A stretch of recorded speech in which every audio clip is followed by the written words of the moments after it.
Ven, Espíritu Santo, porque todavía llevo algunos sueños dentro de mí, algunos proyectos escondidos, algunos deseos interiores. Son esas inquietudes que me mantienen vivo y despierto. Ven, Señor, para que no se apaguen esos sueños y para que nazcan otros proyectos nuevos, más bellos todavía, porque dentro de mí está clamando ese llamado a crecer que tú has colocado en mi corazón. Y yo sé que si no crezco me debilito, que el agua estancada se echa a perder. Por eso ven, Espíritu Santo, no permitas que me detenga, que me encierre, que me limite. Estoy llamando a más y quiero ir por más. Inúndame con ese empuje divino y de tu gracia para que avance decidido hacia nuevos horizontes, con serenidad, con mucha paz, sin obsesiones, pero también con un incontenible entusiasmo. Ven, Señor de la vida, ven. 18º día. Tomada la lectura de hoy de Lucas 17, del 1 al 10 y del libro La imitación de Cristo, libro 3, capítulo 47. Dijo a sus discípulos: es inevitable que haya escándalos, sin embargo hay de aquel por quien vengan. Mejor fuera que atasen una rueda de molino y le arrojasen al mar antes que escandalizar a unos de estos pequeños. Mirad vosotros. Si peca tu hermano contra ti, corrígele. Si se arrepiente, perdónale. Si 7 veces al día peca contra ti y 7 veces se vuelve a ti, diciéndote, me arrepiento, le perdonarás. Dijeron los apóstoles: Señor, acrecienta nuestra fe. Dijo el Señor: si tuviera fe como un grano de mostaza, diría a este sicomoro, desarráigate y trasplántate en el mar, y él obedecería. ¿Quién de vosotros, teniendo un siervo arando, apacentando el ganado, al volver del campo le dice, pasa enseguida y siéntate a la mesa? Y no le dice más bien, prepárame la cena, cíñete para servirme, hasta que yo coma y beba, y luego comerás y beberás tú. ¿Deberá gratitud al siervo porque hizo lo que se le había ordenado? Así también vosotros, cuando hiciereis estas cosas que os están mandadas, decid, somos siervos inútiles, lo que teníamos que hacer, lo hicimos. Hijo, no te quebranten los trabajos que has tomado por mí, ni te abatan del todo las tribulaciones, mas mi promesa te esfuerce y consuele en todo lo que viniera. Yo basto para galardonarme sobre toda manera y medida. No trabajarás aquí mucho tiempo, ni serás agravado siempre de dolores. Espera un poquito y verás cuán presto se pasan los males. Vendrá una hora cuando cesará todo trabajo e inquietud. Poco y breve es todo lo que pasa con el tiempo. Una de las actitudes más difíciles en la vida de un cristiano es perdonar a sus hermanos. Perdonar a quien nos ha ofendido y respecto de quien hemos guardado por tanto tiempo ese resentimiento en el corazón. Es muy difícil perdonar. Y el Señor nos pide que lo hagamos, siempre dice, siempre. Cada vez que el hermano cae vuelve a pedir perdón, es decir, siempre. Pero pensemos, ¿qué pasa cuando nosotros debemos ser perdonados? Porque nadie es perfecto y nosotros también vamos a necesitar del perdón de otro. Perdonar es un acto voluntario que debemos entregar al Señor en nuestra oración, en la misa, en el sagrario, en la adoración. Solo entregarlo. Y el Señor se va a hacer cargo de que vayamos sintiendo el alivio del dolor paulatinamente, casi sin darnos cuenta. Vamos a ver que cada vez nos duele menos, cada vez lo pensamos menos, cada vez nos afecta menos y así nos vamos a ir sintiendo liberados de ese peso, de ese rencor, de ese resentimiento que oscurece nuestra alma y nos aleja de nuestro Señor. No demos lugar al mal, demos ese paso y dejemos que el Señor haga el resto. Y cuando seamos nosotros los que debemos pedir perdón, no tardemos en hacerlo, porque así nuestra alma va a estar en paz, para continuar caminando con Jesús y con María. Siempre. Que así sea. Letanía del Espíritu Santo. Señor, ten piedad. Señor, ten piedad. Cristo, ten piedad. Cristo, ten piedad. Señor, ten piedad. Señor, ten piedad. Cristo, óyenos. Cristo, óyenos. Cristo, escúchanos. Cristo, escúchanos. Dios Padre Celestial, ten misericordia de nosotros. Dios, Hijo Redentor del mundo, ten misericordia de nosotros. Dios Espíritu Santo, ten misericordia de nosotros. Trinidad Santa, un solo Dios, ten misericordia de nosotros. Espíritu que procede del Padre y del Hijo, ilumínanos y santifícanos.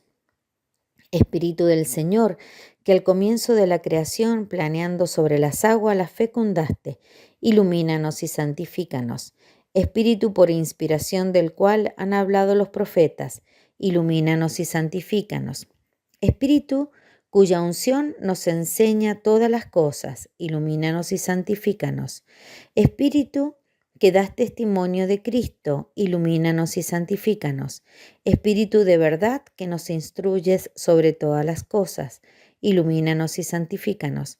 Espíritu que sobreviene a María, ilumínanos y santifícanos. Espíritu del Señor que llena todo el orbe, ilumínanos y santifícanos. Espíritu de Dios que habita en nosotros, ilumínanos y santifícanos. Espíritu de sabiduría y de entendimiento, ilumínanos y santifícanos. Espíritu de consejo y de fortaleza, ilumínanos y santifícanos. Espíritu de ciencia y de piedad, ilumínanos y santifícanos. Espíritu de temor del Señor, ilumínanos y santifícanos. Espíritu de gracia y de misericordia, ilumínanos y santifícanos. Espíritu de fuerza, de dilección y de sobriedad, ilumínanos y santifícanos. Espíritu de fe, de esperanza, de amor y de paz, ilumínanos y santifícanos. Espíritu de humildad y de castidad, ilumínanos y santifícanos. Espíritu de benignidad y de mansedumbre, ilumínanos y santifícanos. Espíritu de multiforme gracia, ilumínanos y santifícanos. Espíritu que escrutas los secretos de Dios, ilumínanos y santifícanos. Espíritu que ruegas por nosotros con gemidos inenarrables, ilumínanos y santifícanos. Espíritu que descendiste sobre Cristo en forma de paloma, ilumínanos y santifícanos. Espíritu en el cual renacemos, ilumínanos y santifícanos. Espíritu por el cual se difunde la caridad en nuestros corazones, ilumínanos y santifícanos. Espíritu de adopción de los hijos de Dios, ilumínanos y santifícanos. Espíritu que en lenguas de fuego sobre los apóstoles apareciste, ilumínanos y santifícanos. Espíritu en el cual fueron los apóstoles henchidos, ilumínanos y santifícanos. Espíritu que distribuyes tus dones a cada uno como quieres, ilumínanos y santifícanos. Sednos propicio, perdónanos, Señor. Sednos propicio, escúchanos, Señor. De todo mal, líbranos, Señor. De todo pecado, líbranos, Señor. De tentaciones e insidias del maligno, líbranos, Señor. De la presunción y desesperación, líbranos, Señor. De la resistencia a la verdad conocida, líbranos, Señor. De la obstinación y de la impenitencia, líbranos, Señor. De la impureza de la mente y del cuerpo, líbranos, Señor. Del espíritu de fornicación, líbranos, Señor. De todo espíritu del mal, líbranos, Señor. Por tu eterna procesión del Padre y del Hijo, por tu descenso sobre Cristo en el Jordán, por tu advenimiento sobre los discípulos, te rogamos, óyenos. En el día del juicio, nosotros pecadores, te rogamos, óyenos. Para que así sea como vivimos del Espíritu, obremos también por Él, te rogamos, óyenos. Para que recordando que somos templo del Espíritu Santo, no lo profanemos, te rogamos, óyenos. Para que viviendo según el Espíritu, no cumplamos los deseos de la carne, te rogamos, óyenos. A fin de que por el Espíritu mortifiquemos las obras de la carne, te rogamos, óyenos. Para que no contrictemos a ti, Espíritu Santo de Dios, te rogamos, óyenos. Para que seamos solícitos en guardar la unidad del Espíritu en el vínculo de la paz, te rogamos, óyenos. Para que no creamos a todo espíritu, te rogamos, óyenos. Para que probemos a los espíritus si son de Dios, te rogamos, óyenos. Para que te dignes renovar en nosotros el espíritu de rectitud, te rogamos, óyenos. Para que nos confirmes por tu Espíritu soberano, te rogamos, óyenos. Cordero de Dios, que quitas el pecado del mundo, perdónanos, Señor. Cordero de Dios, que quitas el pecado del mundo, escúchanos, Señor. Cordero de Dios, que quitas el pecado del mundo, ten piedad de nosotros. Asístanos, te pedimos, Señor, la virtud del Espíritu Santo, que purifique clemente nuestros corazones y nos preserve de todo mal. Te lo pedimos por el mismo Jesucristo, nuestro Señor. Amén. Letanía de Nuestra Señora. Señor, ten piedad. Señor, ten piedad. Cristo, ten piedad. Cristo, ten piedad. Señor, ten piedad. Señor, ten piedad. Cristo, óyenos. Cristo, óyenos. Cristo, escúchanos. Cristo, escúchanos. Dios, Padre Celestial, ten misericordia de nosotros. Dios, Hijo Redentor del mundo, ten misericordia de nosotros. Dios Espíritu Santo, ten misericordia de nosotros. Trinidad Santa, un solo Dios, ten misericordia de nosotros. Santa María, ruega por nosotros. Santa Madre de Dios, ruega por nosotros.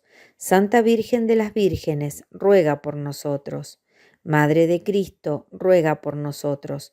Madre de la Iglesia, ruega por nosotros. Madre de la Divina Gracia, ruega por nosotros. Madre Purísima, ruega por nosotros. Madre Castísima, ruega por nosotros. Madre Inviolada, ruega por nosotros. Madre Virgen, ruega por nosotros. Madre Inmaculada, ruega por nosotros. Madre Amable, ruega por nosotros. Madre Admirable, ruega por nosotros. Madre del Buen Consejo, ruega por nosotros. Madre del Creador, ruega por nosotros. Madre del Salvador, ruega por nosotros. Virgen prudentísima, ruega por nosotros. Virgen digna de veneración, ruega por nosotros. Virgen digna de alabanza, ruega por nosotros. Virgen poderosa, ruega por nosotros. Virgen clemente, ruega por nosotros. Virgen fiel, ruega por nosotros. Esclava del Señor, ruega por nosotros. Espejo de justicia, ruega por nosotros. Trono de sabiduría, ruega por nosotros. Causa de nuestra alegría, ruega por nosotros. Vaso espiritual, ruega por nosotros. Vaso honorable, ruega por nosotros. Vaso insigne de devoción, ruega por nosotros. Rosa mística, ruega por nosotros. Torre de David, ruega por nosotros. Torre de marfil, ruega por nosotros. Casa de oro, ruega por nosotros. Arca de la alianza, ruega por nosotros. Puerta del cielo, ruega por nosotros. Estrella de la mañana, ruega por nosotros. Salud de los enfermos, ruega por nosotros. Refugio de los pecadores, ruega por nosotros. Consoladora de los afligidos, ruega por nosotros. Auxilio de los cristianos, ruega por nosotros. Reina de los ángeles, ruega por nosotros. Reina de los patriarcas, ruega por nosotros. Reina de los profetas, ruega por nosotros. Reina de los apóstoles, ruega por nosotros. Reina de los mártires, ruega por nosotros. Reina de los confesores, ruega por nosotros. Reina de las vírgenes, ruega por nosotros. Reina de todos los santos, ruega por nosotros. Reina concebida sin mancha original, ruega por nosotros. Reina asunta a los cielos, ruega por nosotros. Reina del Santísimo Rosario, ruega por nosotros. Reina de la familia, ruega por nosotros. Reina de la paz, ruega por nosotros. Reina de los esclavos de amor, ruega por nosotros. Cordero de Dios, que quitas el pecado del mundo, perdónanos, Señor. Cordero de Dios, que quitas el pecado del mundo, escúchanos, Señor. Cordero de Dios, que quitas el pecado del mundo, ten misericordia de nosotros. ruega por nosotros, Santa Madre de Dios, para que nos hagamos dignos de las promesas de nuestro Señor Jesucristo. Amén. Te pedimos, Señor, que nosotros, tus siervos, gocemos siempre de salud de alma y cuerpo, y por la intercesión gloriosa de Santa María, la Virgen, líbranos de las tristezas de este mundo y concédenos las alegrías del cielo. Por Jesucristo nuestro Señor. Amén. Ave Maris Stella. Salve, estrella del mar, Madre que diste a luz a Dios, quedando perpetuamente virgen, feliz puerta del cielo. Pues recibiste aquel ave de labios de Gabriel, ciméntanos en la paz, trocando el nombre de Eva. Suelta las prisiones a los reos, da lumbre a los ciegos, ahuyenta nuestros males, recábanos todos los bienes. Muestra que eres madre, reciba por tu mediación nuestras plegarias. El que ha nacido por nosotros se dignó ser tuyo. Virgen singular, sobre todos suave, haz que libres de culpas seamos suaves y castos. Danos una vida pura, prepara una senda segura, para que, viendo a Jesús, eternamente nos gocemos. Gloria sea a Dios Padre, honor a Cristo Altísimo y al Espíritu Santo, a los tres un solo honor. Amén. Día 18. Propósito. Rezo las letanías a nuestra Madre por todos nuestros proyectos, sueños e inquietudes.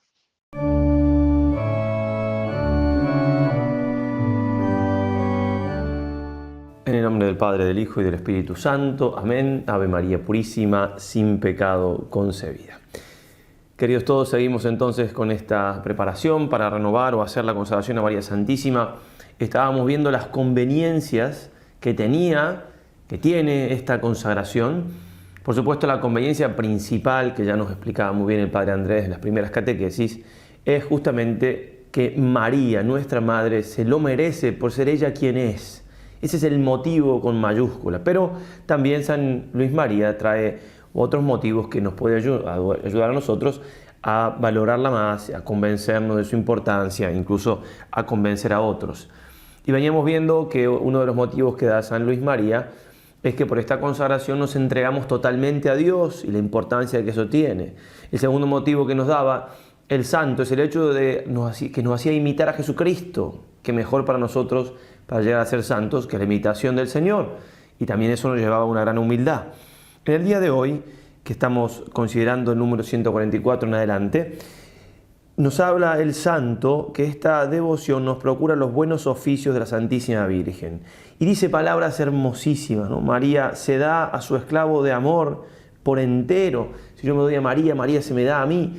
Bueno, dice cosas tan hermosas y tan sencillas y profundas que leyendo, a ver cómo comentaba, qué podía explicar, qué punto podía tomar, y viendo que en realidad me daba ganas como de leer lo que estaba allí escrito, simplemente porque, y lo van a escuchar o lo van a leer, entonces no lo podía hacer dos veces, me pareció que podía ser de utilidad, leerles algo que escribí hace varios años, que tiene de fondo esta doctrina sublime de San Luis María, y que titulé Si solo tuviera una oportunidad. Me voy simplemente voy a leer, digamos, voy a remitir solamente a la lectura porque si no sería muy largo y entiendo que se va a entender de suyo. Disculpen, repito, que sea algo que ya había escrito, que tiene ya su tiempo, pero bueno, ya le expliqué la génesis, cómo se dio, me parece que puede ser de provecho. Entonces, si solo tuviera una oportunidad. Si nuestro Señor Jesucristo se me apareciera en algún momento de mi vida y cual otro genio de la lámpara me diera la oportunidad de hacerle una sola petición y me concediera un solo deseo, ¿qué le pediría? No le pediría un milagro, ya que sabemos que en los milagros que hizo en su vida terrena tenía una ulterior intención, y esta era la conversión mediante la fe. En todo caso, tendría que pedirle esto último, la fe, que es lo más importante. Tampoco le pediría dinero, ni salud, ni vida larga, ni cualquier criatura o cualquier otra de esas migajas de felicidad que son las criaturas.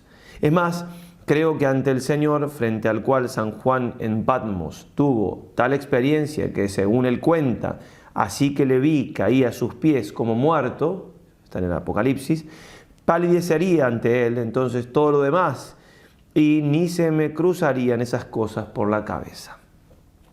Tampoco le pediría, como lo hizo Salomón, la sabiduría de la cual dice, con ella me vinieron a la vez todos los bienes.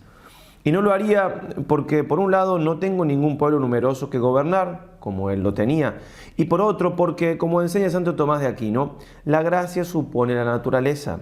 Y puesto que humanamente hablando, lejos estoy de ser un sabio, sin un milagro de por medio, que ya aclaré que no pediría, no podría usufructuar de semejante don de lo alto. No se me ocurriría pedirle como única gracia conocer la profundidad de mi nada, con lo terrible de mis pecados y lo connatural de mi desordenado amor propio. Lo hizo alguna alma devota por ahí y no duró unos instantes sin pedir que le quitara semejante atrocidad de la vista, o moriría.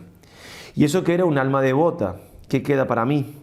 Además, teniendo una sola oportunidad, no podría pedir que se revirtiera la dádiva y quizás entonces terminaría muerto ante tan espantoso espectáculo. Aunque suene raro, tampoco le pediría, como San Juan de la Cruz, padecer y ser despreciado por ti, Señor. Sí, es cierto, la cruz fecunda cuanto toca y la cruz es el camino al cielo, pero como el sufrimiento por Cristo toma su sentido y su resistencia en el amor, me suena temerario pedir semejante cosa.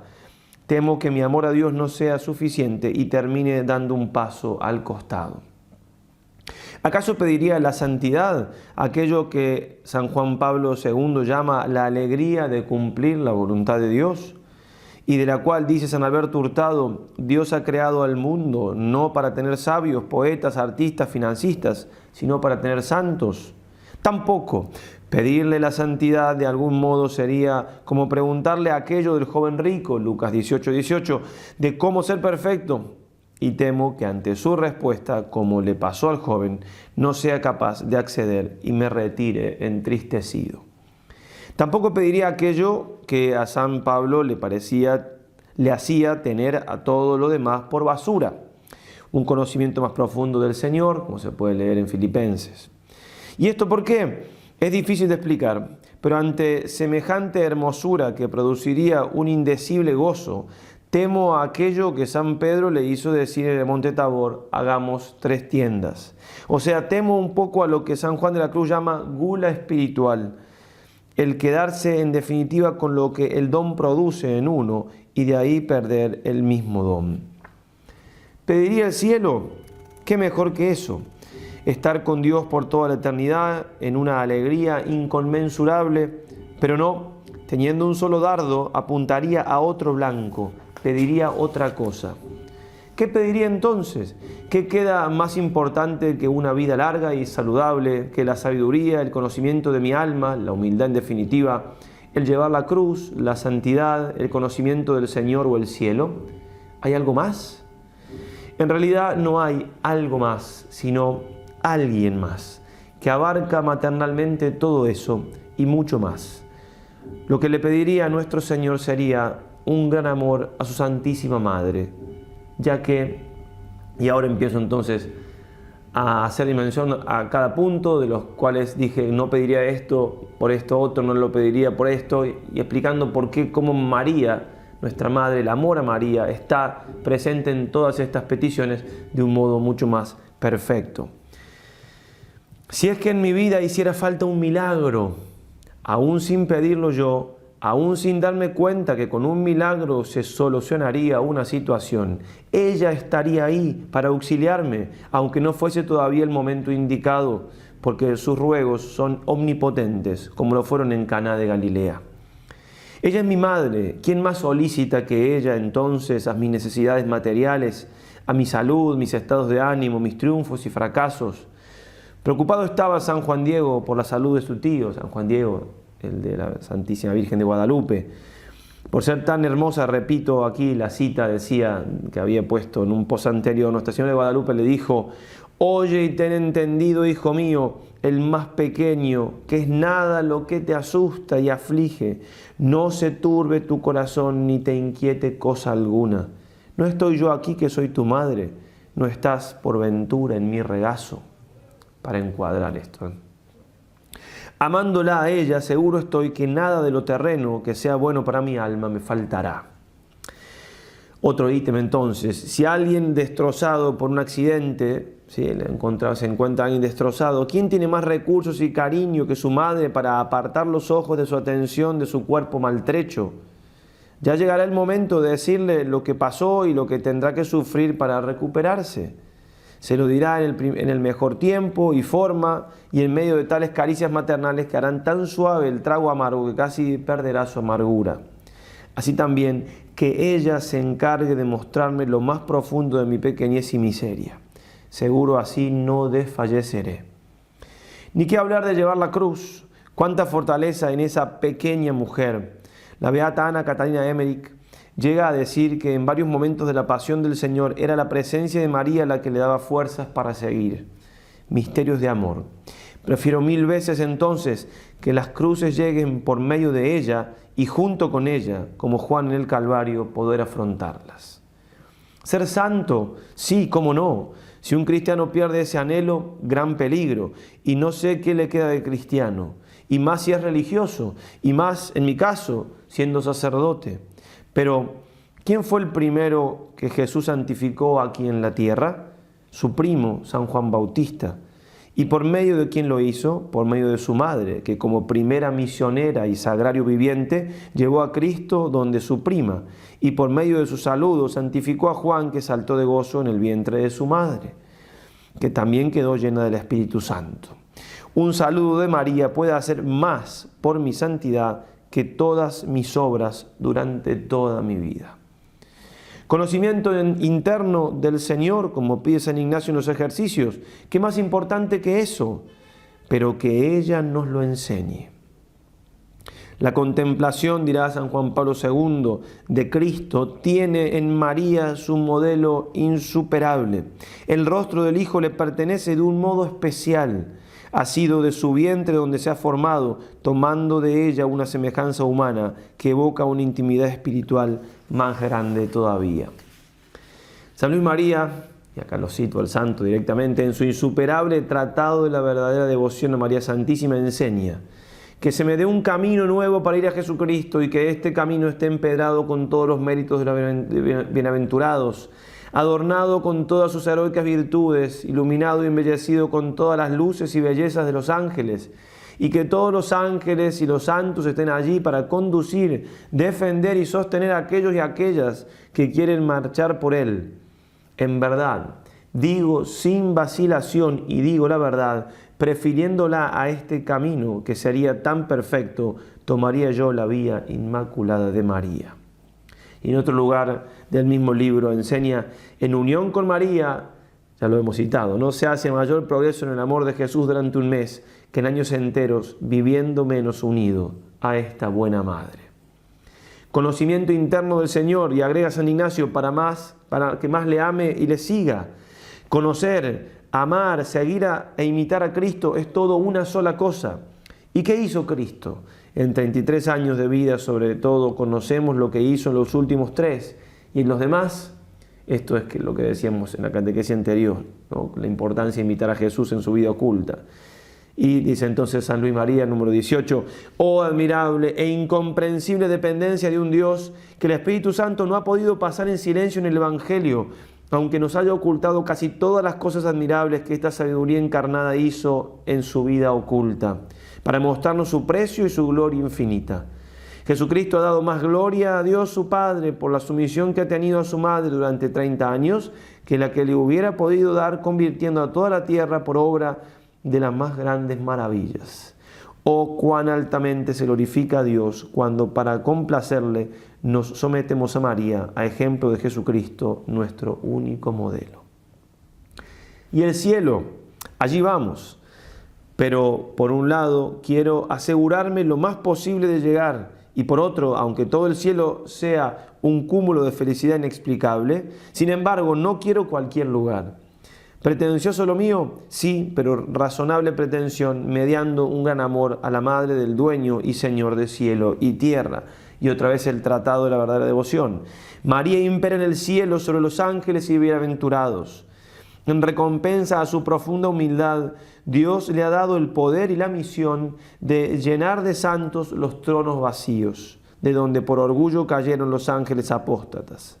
Tal es la voluntad del Altísimo, que exalta siempre a los humildes, que el cielo, la tierra y los abismos se sometan de grado o por fuerza a las órdenes de la humilde María, a quien ha constituido soberana del cielo y de la tierra, capitana de sus ejércitos, tesorera de sus riquezas, dispensadora del género humano, mediadora de los hombres, exterminadora de los enemigos de Dios y fiel compañera de su grandeza y de sus triunfos.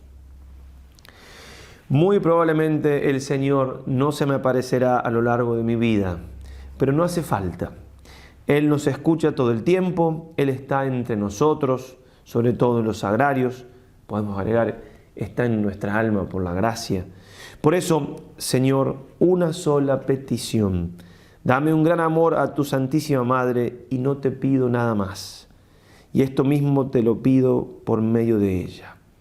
¿Podrás acaso no concedérmelo? Dios nos conceda la gracia entonces en estos días de preparación, de realmente entender la importancia de este amor a María, de este entregarnos a ella para llegar a Jesús, y que sea una de nuestras peticiones al Señor, quizás la más importante, cada uno verá, esto es algo personal, pero me parece que responde a lo que nos enseña San Luis María, pedirle al Señor esa gracia como la gracia, ser realmente marianos, ser de María realmente, para que, como nos enseña el santo en lo que vamos a leer o a escuchar hoy, para que María, oh misterio, oh milagro de amor, sea también toda nuestra. Ave María y adelante.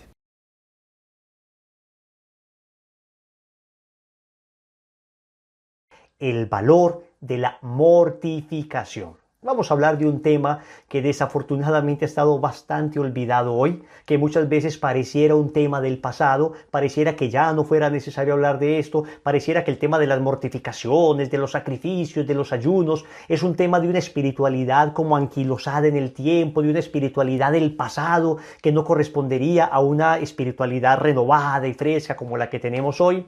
Vamos a ver si esto es cierto o no. Vamos a ver si es necesario todavía hablar de estos temas. Vamos a ver si esto es un mandato bíblico. Vamos a ver qué dice la Iglesia al respecto. Quiero empezar diciéndoles que cuando leemos las vidas de los santos, normalmente uno ve en las vidas de los santos tremendas mortificaciones, grandes sacrificios que ellos hacían, ayunos prolongados, vigilias extendidas, en ocasiones mortificaciones más dignas de admirar que de imitar. Entonces muchas veces se ha acusado a este tipo de mortificaciones en los santos como de un cierto masoquismo, como de no comprender una dimensión positiva del cuerpo, sino de ver el cuerpo como algo malo, algo que se debe castigar, y entonces sería como que esto era un pensamiento del pasado, pero hoy entendemos que el cuerpo es bueno y por consiguiente ya deberíamos dejar de hacer todo esto. Pero si nos ponemos a ver, en realidad nosotros hoy estamos también haciendo muchos sacrificios permanentemente. Yo veo enorme cantidad de personas que dejan de comer alimentos deliciosos, se someten a dietas estrictas, dejan de hacer actividades muy buenas, muy lícitas, y todo esto por la salud del cuerpo. Todo esto, digamos, por una salud física. Y cuando la persona se somete a unas dietas extremas por salud física, todo el mundo aplaude. Por la salud física, muy bien, aplauso. Por extremo que esto parezca, es súper bien visto hoy. Pero cuando alguien hace un pequeño ayunito, cuando alguien hace una pequeña mortificación, cuando alguien hace a pan y agua un ayuno de un día, no, esto es fanatismo, esto es una espiritualidad del pasado, esto no es comprensible hoy, esto es un desprecio al cuerpo. Entonces, si es por la salud física, muy bien. Pero si es por la salud espiritual, fanatismo. Esa es la mentalidad del hombre de hoy. Esa es la mentalidad mundana que nos ha venido atacando. No, vamos a entender adecuadamente el tema de la mortificación, porque es cierto que se pueden caer en extremos, pero pasamos tal vez de un extremo de una mortificación extrema, de una mortificación en un sentido bastante fuerte, al extremo de ya ni hablar de ella, y cualquier tipo de cosa que me genere algún tipo de incomodidad, de sacrificio en la espiritualidad, habría que desecharlo. Entonces, ¿qué es esto de la mortificación? La palabra mortificar significa eso, dar muerte, hacer morir. ¿Y qué hacemos morir en nosotros? ¿Qué hacemos morir en nosotros? lo que hay que hacer morir en nosotros es precisamente las inclinaciones desordenadas que tenemos. Y no hay que ser muy católico para darse cuenta que nacemos con unas ciertas inclinaciones desordenadas y necesitamos hacer morir en nosotros esas inclinaciones desordenadas. San Pablo nos explica que hay como un combate dentro de nosotros entre el espíritu y la carne. Y acá hay que entender muy bien que no es propiamente entre el alma y el cuerpo. Lo dijimos y lo repetimos. Cuerpo y alma son una unidad sustancial en el hombre. El hombre es unidad sustancial de cuerpo y alma. ¿Qué es lo bueno en el hombre, el cuerpo o el alma? El cuerpo y el alma, porque ambas dimensiones, digamos, conforman al hombre en su plenitud.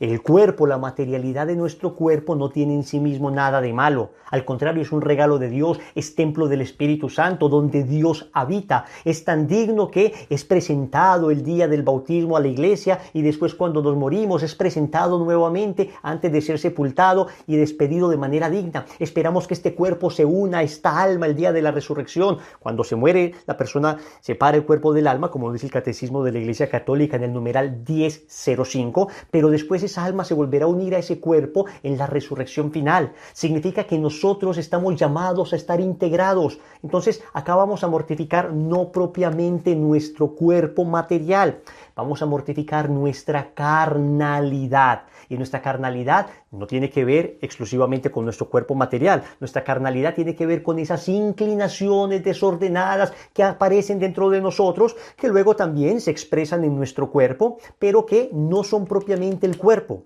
San Pablo dice en la carta a los Gálatas, capítulo 5, versículos del 16 al 26 lo siguiente. Por eso les digo, caminen según el Espíritu y así no realizarán los deseos de la carne. Pues los deseos de la carne se oponen al Espíritu y los deseos del Espíritu se oponen a la carne. Miren esta confrontación que hay dentro de nosotros. Los dos se contraponen, de suerte que ustedes no pueden obrar como quisieran. Pero dejarse guiar por el Espíritu no significa someterse a la ley. Es fácil reconocer lo que proviene de la carne. Libertinaje sexual, impurezas y desvergüenzas, culto de los ídolos y magia, odios, iras y violencias, celos, furores, ambiciones, divisiones, sectarismos y envidias, borracheras, orgías y cosas semejantes. ¿Ven? Todo eso es lo que podríamos llamar el espíritu carnal o la carnalidad en el hombre. Les he dicho y se lo repito, los que hacen tales cosas no heredarán el reino. Por eso hay que hacer morir ese tipo de cosas, mortificarse, hacer morir este tipo de cosas. En cambio, el fruto del Espíritu es caridad, alegría, paz, comprensión de los demás, generosidad, bondad, fidelidad, mansedumbre y dominio de sí mismo. Estas son cosas que no condenan ninguna ley. Los que pertenecen a Cristo Jesús han crucificado la carne con sus impulsos y deseos. El cuerpo, no, el espíritu carnal con sus impulsos y deseos. Si ahora vivimos según el Espíritu, dejémonos guiar por el Espíritu Santo. Depongamos toda vanagloria. Dejemos de querer ser más que los demás y de ser celosos. Miren qué cantidad de cosas las que nos dice San Pablo y qué luz recibimos. Entonces, ¿qué es la mortificación? Es hacer morir en nosotros precisamente esos apetitos desordenados que San Pablo llama los apetitos de la carne. También lo llama en otra parte el hombre viejo, que lucha contra el hombre nuevo. El viejo Adán, que lucha contra la nueva criatura renacida en Cristo. Y esto es un combate. Job, capítulo 7, versículo 1, es uno de los versículos de la Biblia que más me gusta respecto a esto, porque dice, combate es la vida del hombre sobre la tierra. Combate, lucha, batalla es la vida del hombre sobre la tierra. Y en eso precisamente consiste la mortificación, en un combate, en una lucha, en una batalla contra ese espíritu de la carne, contra ese espíritu carnal. ¿Ok?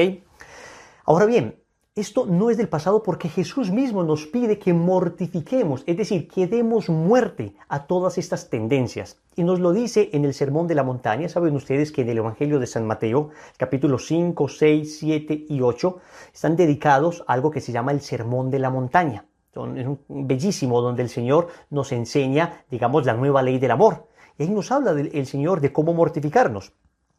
Nos dice, por ejemplo, que debemos mortificar nuestra inclinación desordenada a la lujuria, Mateo 5:28. Escuchen lo que dice el Señor.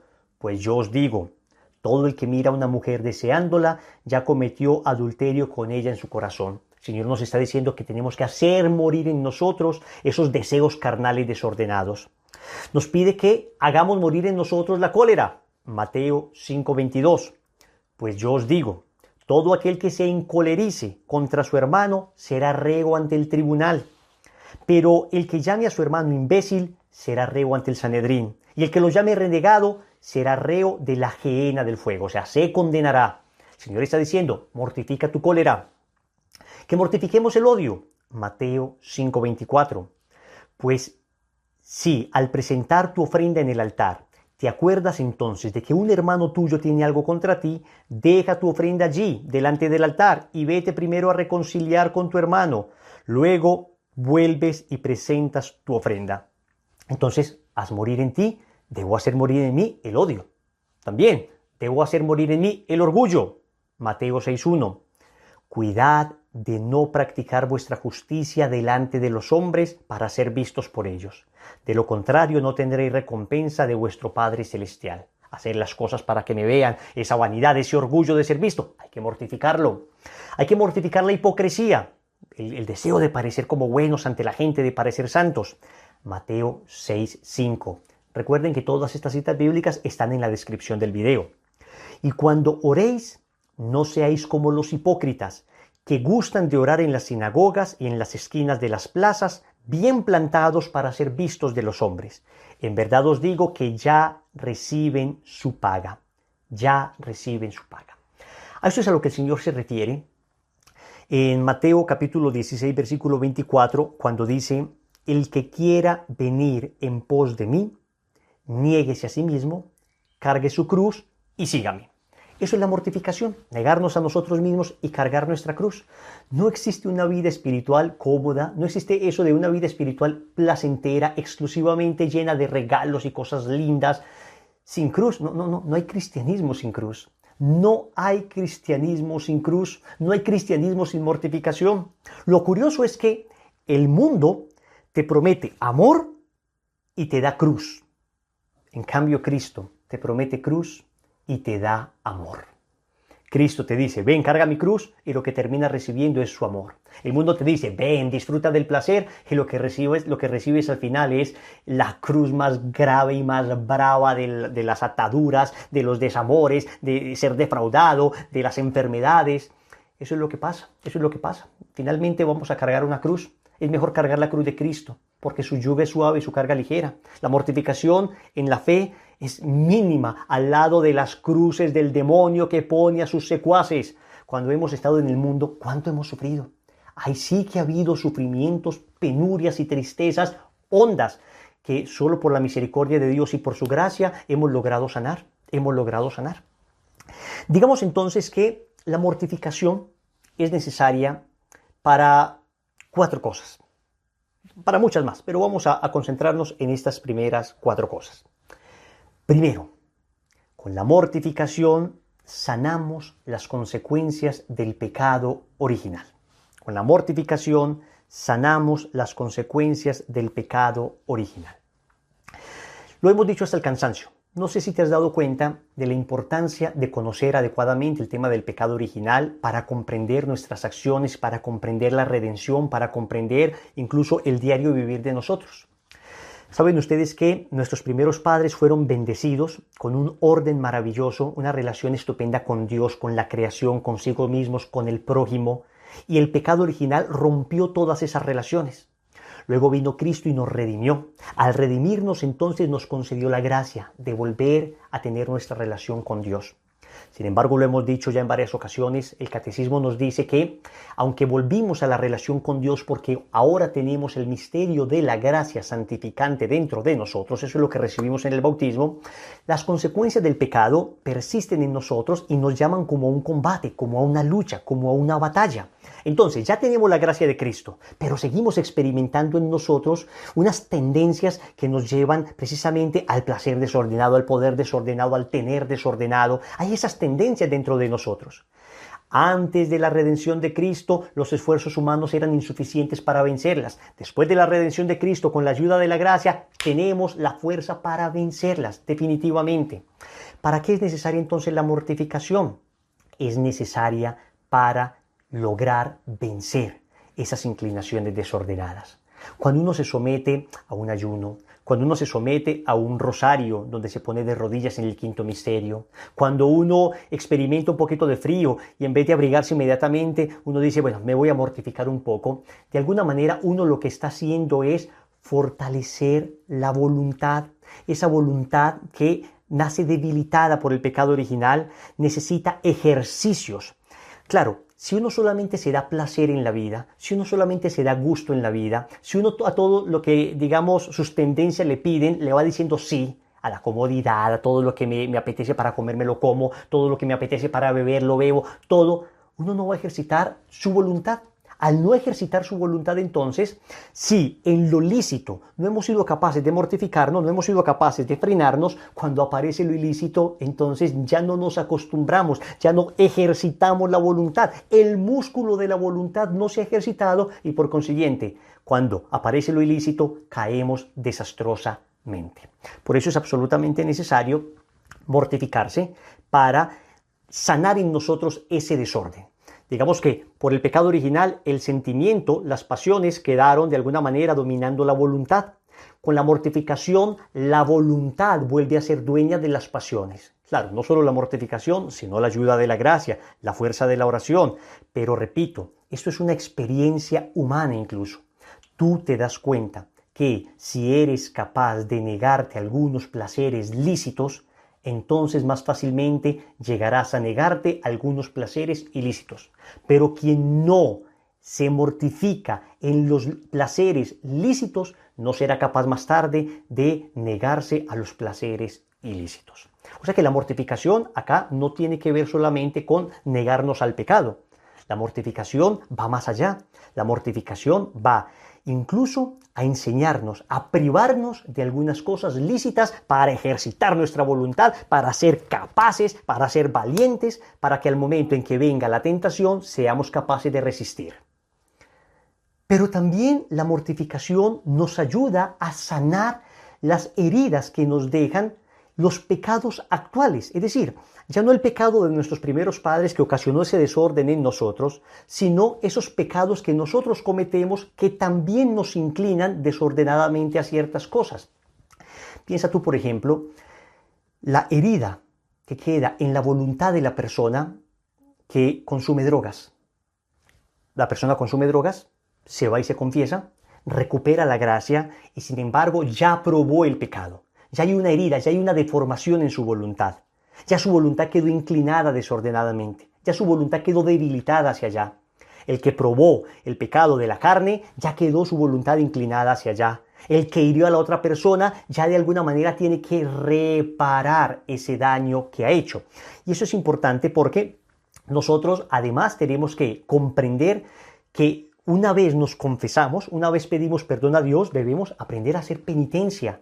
Como lo hemos explicado ya en el tema del pecado, el pecado comporta, digamos, dos daños en la persona. Por una parte está la culpa, que es absuelta en el sacramento de la reconciliación, pero persiste algo que se llama la pena, que es precisamente esa deformación que le hicimos a nuestra voluntad, que se debe reparar acá o en el purgatorio.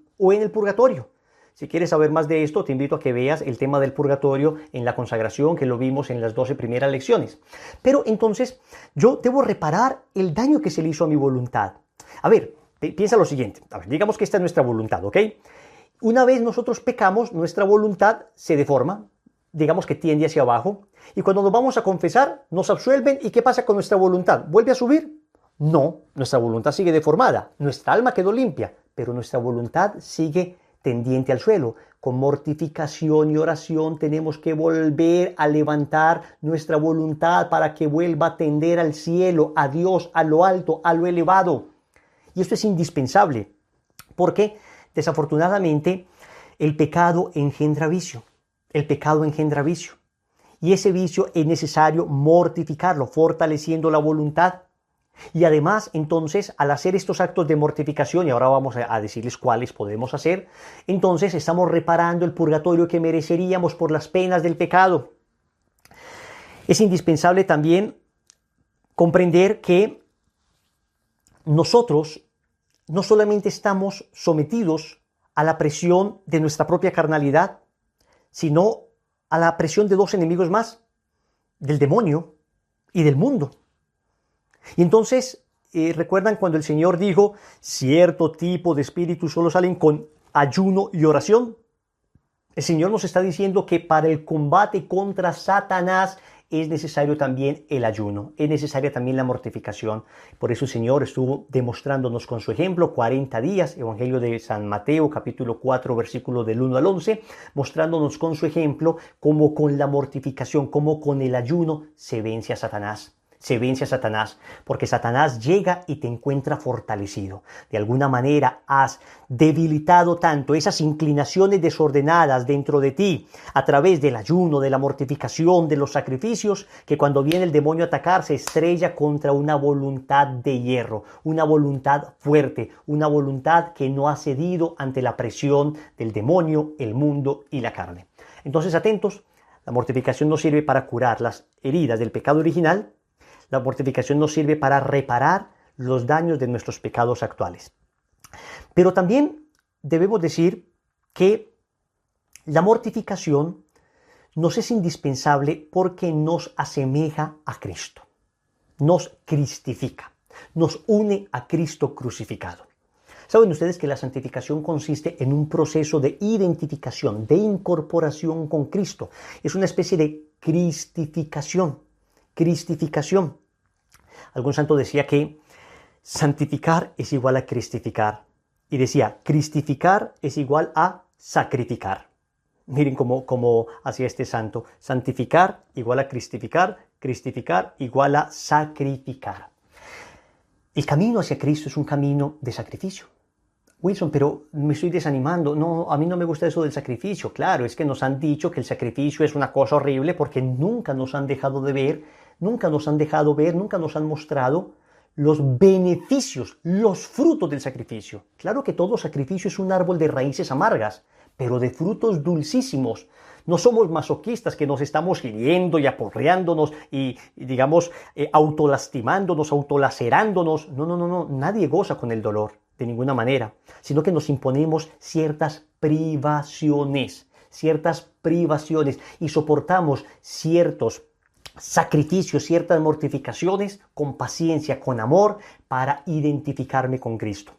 Mira lo que dice San Juan de la Cruz respecto a esas espiritualidades que venden por ahí. Pare de sufrir, no sufra más, venga acá, Cristo ya sufrió todo, usted no tiene que sufrir nada. Mire lo que dice San Juan de la Cruz. Si en algún tiempo, hermano mío, le persuadiere alguno, sea o no prelado, doctrina de anchura y alivio, o sea, doctrina cómoda, no le crea ni abrace, aunque se la confirme con milagros, sino penitencia y más penitencia, y deshacimiento de todas las cosas, y desapego de todas las cosas. Y jamás, si quiere llegar a poseer a Cristo, le busque sin la cruz. Es lo que hacían los primeros cristianos. Felices de unirse a Cristo. Padecer con Cristo para gloriarse con Cristo. Romanos 8, del 17 al 18. Ya que sufrimos con Él, ¿con quién? Con Cristo. Para ser también glorificados con Él. Sufrimos con Él para ser glorificados con Él. Porque estimo que los sufrimientos del tiempo presente no son comparables con la gloria que se ha de manifestar en nosotros. Entonces, claro que hay una mortificación, pero lo que se sigue de la mortificación es la libertad interior, es el fortalecimiento de la voluntad, es poder hacer las cosas que requieren sacrificio con mucha mayor facilidad, es poder perseverar en el bien, es ser capaz de no traicionar a Cristo. Porque muchas almas quieren amar a Cristo y no lo quieren traicionar, y sin embargo cuando aparece la tentación caen. Falta de mortificación, una voluntad débil, una voluntad que no se ejercitó en la virtud. Wilson, pareciera que nos está diciendo que el no caer en el pecado depende exclusivamente de nosotros, de nuestra fuerza. Eso no sería una especie de pelagianismo. El pelagianismo fue una herejía que decía que basta la voluntad del hombre para ser capaz de resistir. No, señores, no, señores. Todo es por gracia. Incluso mortificarnos es una gracia que debemos pedirle a Dios. Mortificarnos ni siquiera es un gran mérito nuestro. No, no, no. Uno le tiene que pedir al Señor, dame la gracia de aprenderme a mortificar. Pero también tenemos que entender que el Señor dejó en nuestra naturaleza unos ciertos resortes psicológicos que precisamente necesitan ejercitarse. Digamos, la voluntad es necesario ser ejercitada y por eso precisamente la virtud consiste en la repetición de actos buenos. Entonces no estamos diciendo que esto sea el camino único y exclusivo para evitar caer en tentación y en pecado. No, sabemos que es la gracia, pero la gracia no anula nuestra naturaleza. La ayuda de Dios trabaja sobre lo que hay de humano en nosotros, sobre nuestra naturaleza. Santo Tomás de Aquino decía, la gracia no anula la naturaleza, la perfecciona, la supone, la engrandece. Toma lo que hay de bueno en nosotros y lo eleva. Pero entonces debe encontrar en nosotros una disposición, digamos, elaborada a base de mortificación y de sacrificio para que cuando venga la gracia nos eleve. ¿Quién como Dios? Nadie como Dios. Tranquilos que ya vamos a una cuestión más práctica de cómo mortificarnos, porque esto es un combate que todos tenemos que hacer, todos tenemos que luchar. El Catecismo en el numeral 2015 nos dice, el camino de la perfección pasa por la cruz. No hay santidad sin renuncia y combate espiritual. El progreso espiritual implica la ascesis y la mortificación que conducen gradualmente a vivir en la paz y en el gozo de las bienaventuranzas. Vamos a ver. La vida espiritual tiene como dos grandes momentos. Un primer momento que se llama la vida ascética. La ascesis significa como desprendimiento. Es un proceso a través del cual yo lucho precisamente contra esas inclinaciones desordenadas. Y de ahí se pasa a una segunda etapa que se llama la mística. La palabra mística desafortunadamente ha sido tan mal utilizada que pareciera que hoy le digan a alguien místico como si le estuvieran ofendiendo. Pero la mística bien entendida es la plena realización del ser humano. La plenitud del hombre se encuentra en la unión mística con Dios. Entonces la primera parte es deshacerme de mí mismo para unirme a Cristo. La mística es ese proceso de unión con Dios. ¿Ok? Esto es importante. Algunos autores lo llaman la vía purgativa, la vía iluminativa y la vía unitiva. Esto se entiende un poco más desde la teología ascética y mística, pero en pocas palabras lo que estamos diciendo es, se requiere un proceso primero de deshacimiento, un proceso de desprendimiento de mí mismo para poderme unir con Dios. Lo dice nuevamente el Señor, Evangelio de Mateo, capítulo 16, versículo 24. El que quiera venir en pos de mí, primero, niéguese a sí mismo y cargue su cruz, ascética. Y sígame, mística. ¿Quién como Dios? Nadie como Dios. Entonces, es importante entender que esto hace parte de la fe. Esto hace parte de la fe. Ahora bien, ¿cómo mortificarnos entonces? ¿En qué consiste la mortificación? Vamos a establecer dos principios generales. Primero, debe ser una mortificación prudente y discreta. Prudente y discreta. Una mortificación que dañe la salud de la persona. Una mortificación que le cause daños irreparables al cuerpo, es una mortificación que hoy no la entendemos como tal, ¿no? Por eso estamos hablando de prudente y discreta. Segundo, en términos generales debemos hablar de que la mortificación debe llevarnos a renunciar a lo pecaminoso, a no exponernos a lo peligroso y a abstenernos de algunos placeres muy sabrosos. Vamos a ver.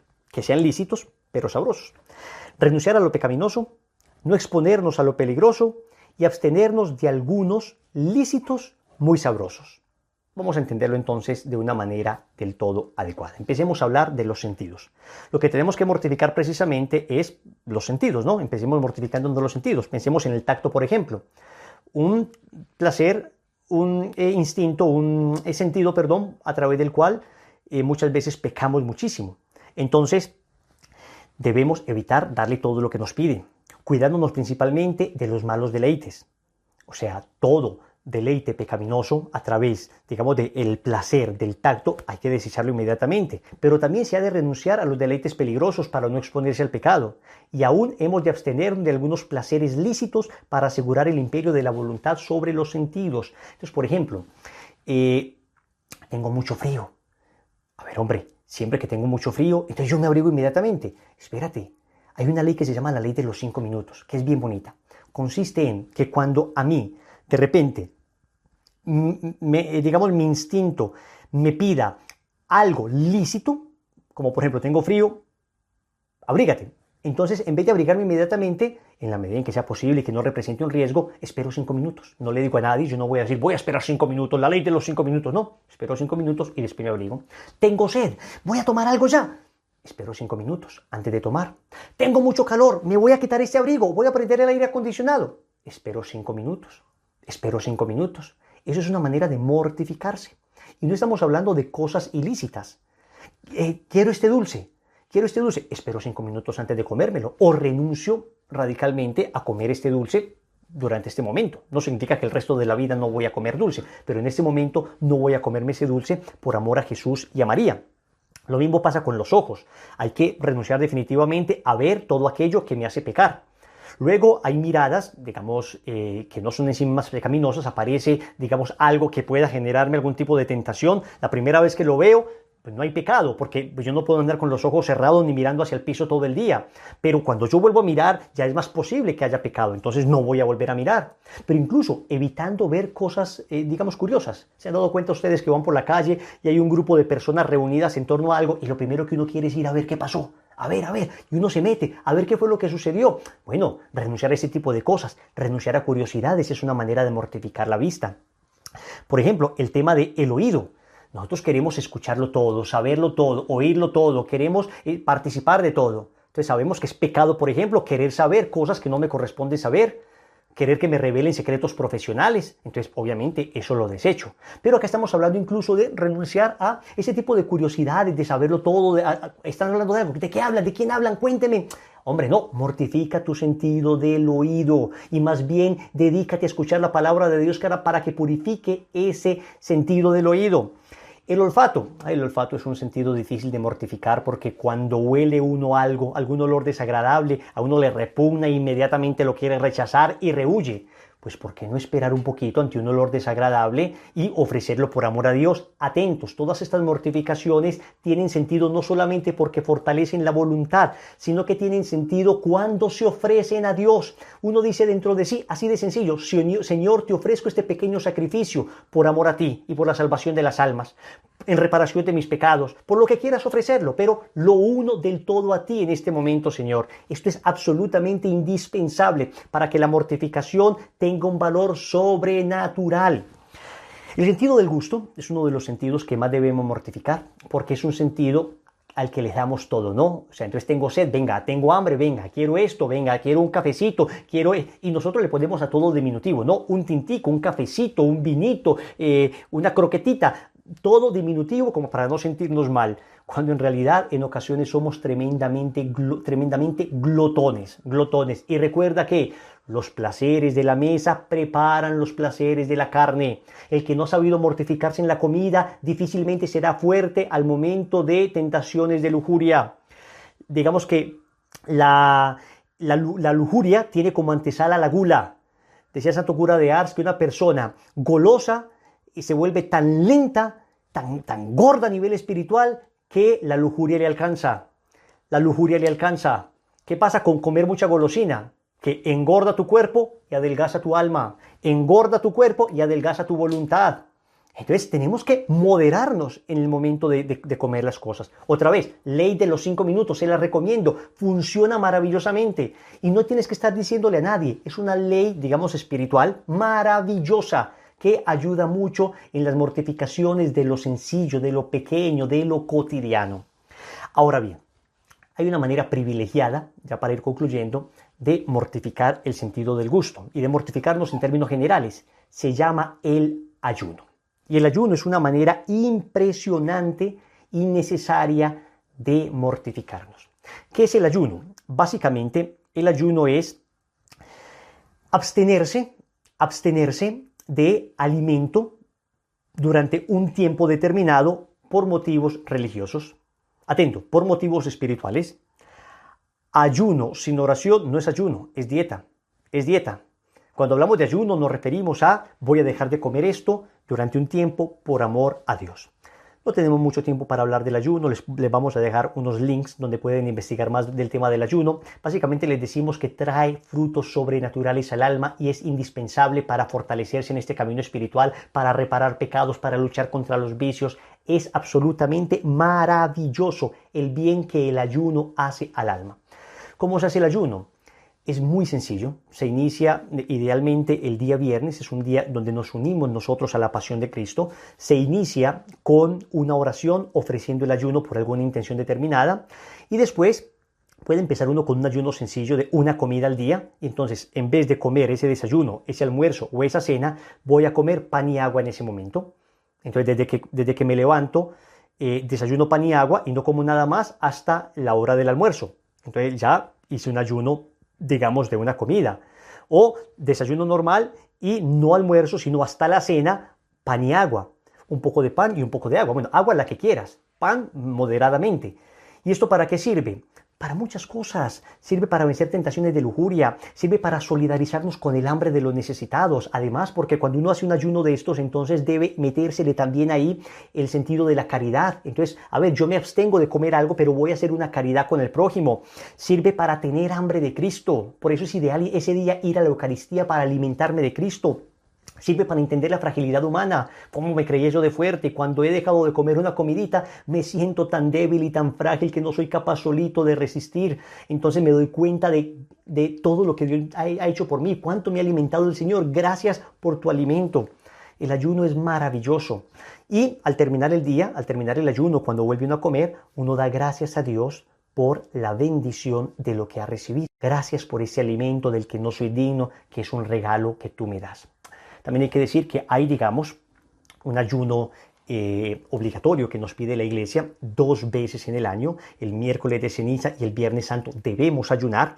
Las personas mayores de 18 años y menores de 59 años. Es un ayuno que debemos hacer. Y todos los miércoles y todos los viernes de Cuaresma hay que abstenerse de carne. Es también una mortificación que hacemos todos. Bien, sabemos que Jesús remarca mucho la importancia de que la penitencia se exprese en obras interiores.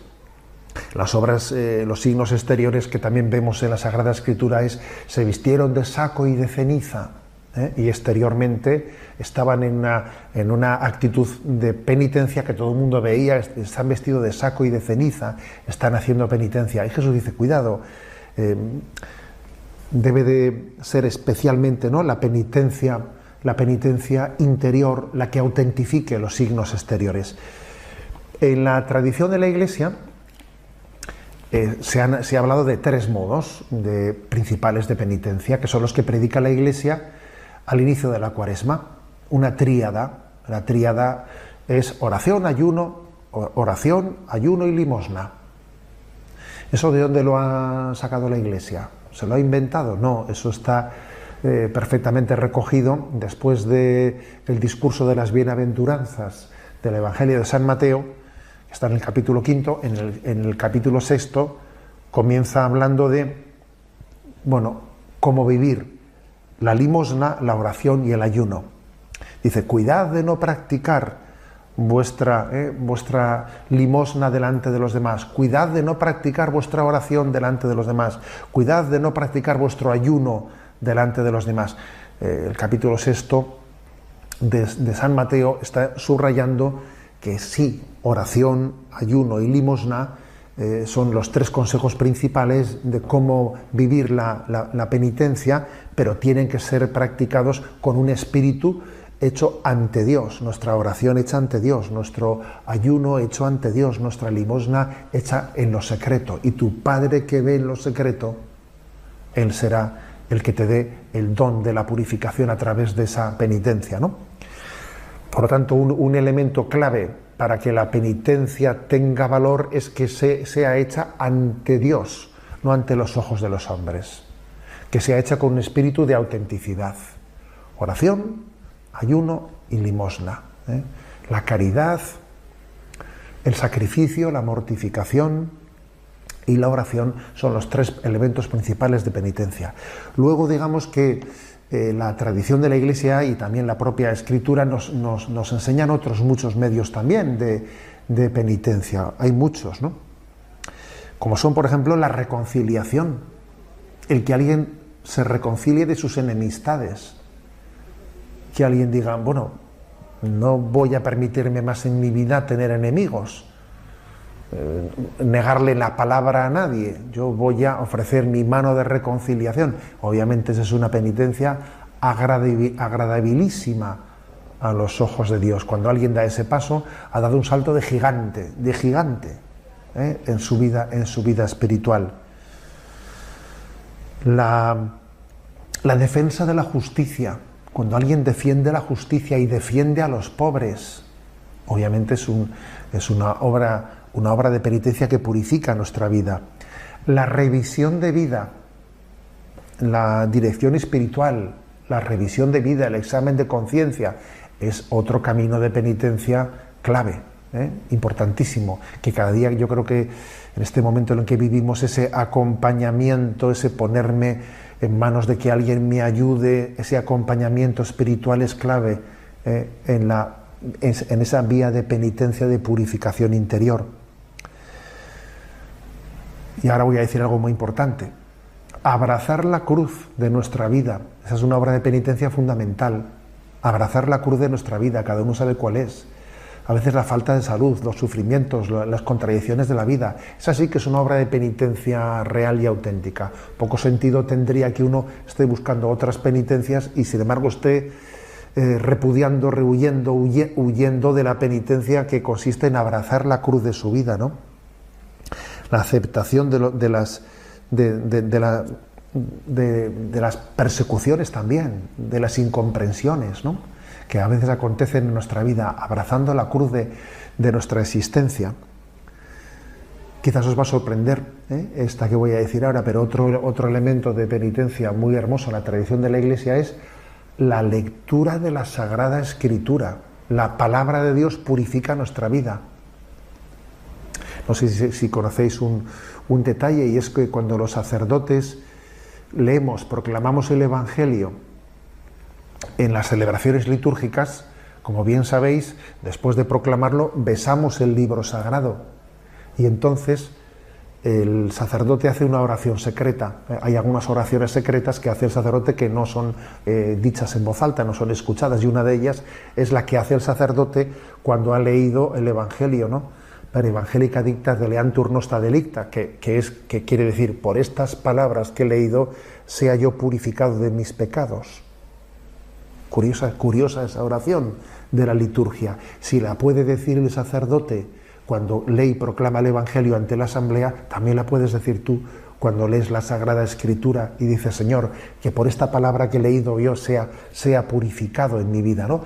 Por lo tanto, son muchas las formas, ¿no?, de poder llevar adelante la vida de penitencia para ir preparando, ir caminando nuestra vida hacia la salvación, hacia la plenitud de la santidad, recordando siempre que en la tradición de la Iglesia la tríada del que se proclama al inicio de la Cuaresma es lo fundamental: oración, penitencia y ayuno.